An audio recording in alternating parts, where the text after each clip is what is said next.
Chargesheet দেওয়ার পরে আমার বলতে দেন না ভাই।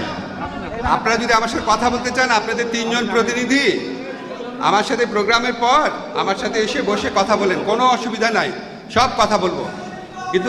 কিন্তু এখানে যদি আপনারা কনভার্স করতে থাকেন তাহলে আমি যে অনুষ্ঠানের জন্য আসছি সেটা হবে না। তাহলে আমরা এই অনুষ্ঠানটা বাদ দিই, আপনারা 3 জন আসেন, তাহলে এই ব্যাপারে কথা বলি। আর যদি মনে করেন গণভোটের ব্যাপারে কথা বলার প্রয়োজন আছে তাহলে কথা বলি। আপনারা যে এই যে পোস্টার নিয়ে যে 2 জন যারা আছেন, আপনারা 2 জন আসেন, আরেকজন আসেন, আমার সাথে যাবেন, আমরা বসে কথা বলবো, ঠিক আছে?